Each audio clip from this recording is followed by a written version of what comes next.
Am წუთებში მაჭახლის ხეობაში საპროტესტო აქცია მიმდინარეობს. მოსახლეობა აჭარა ენერჯი 2007 კირნათი ჰესის მშენებლობისას მიყენებული ზარალის ანაზღაურებას თხოვს. Რა მოთხოვნები აქვთ კონკრეტულად ადგილობრივებს უფრო ვრცლად თემაზე ჩვენი ჟურნალისტი ლანე ძაძამია ისაუბრებს, რომელიც აქციაზე იმყოფება. ლანე, მოგესალმებით, რა ხდება აქციაზე უფრო კონკრეტულად რო გითხრა? გამარჯობა თამილა, ამ წუთებში მე მაჭახლის ხეობაში ვიმყოფები, სადაც სამი სოფლის კირნათის, მარადიდის, აჭარისწყლის წარმომადგენლები კიდევ ერთხელ შეიკრიბნენ და ჰესის მშენებლობა გააპროტესტეს. ეს არის გამაფრთხილებელი აქცია და ადგილობრივების მთავარ მოთხოვნად იმ პრობლემებზე ყურადღების გამახვილება რჩება, რომელიც მათ ჰესის მშენებლობიდან მიადგათ.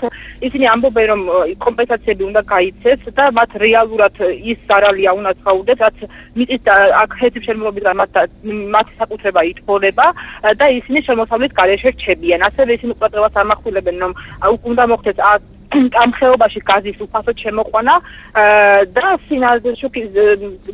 და ტყე-პარკის სარგებლობის უფლებას დაუტოვოს მათ ხელისუფლებამ.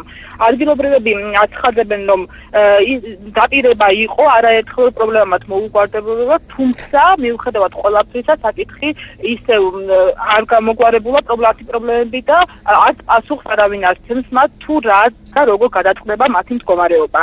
ადგილობრივები იანვარში აპირებენ, რომ მასშტაბური საპროტესტო აქცია უკვე კომპანიის ოფისთან გამართონ და ისინი არ გამორიცხავენ, რომ უკიდურეს ფორმებსაც კი მიმართავენ, რადგანაც ეს მათი შემოსავლის რეალური ერთადერთი წყაროა. ლანა, კომპანიის წარმომადგენლები ან ხელისუფლების წევრები ხომ არ შეხვედრიან აქციის მონაწილეებს? დიახ, აქ მოგვიანებით ადგილობრივებს შეხვდა ხელვაჩაურის გამგებლის თანაშემწე, რომელიც მათ მოსახლეობას დაპირდა, რომ მათ პრობლემებზე ისინი აქტიურად იმუშავებენ.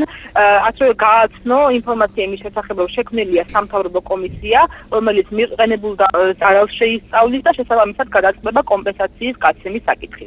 მადლობა ლანა, მე მაყურებელს შევახსენე პირდაპირ ეთერში მაჭახლის ხეობიდან ლანა ძაძამია საუბრობდა.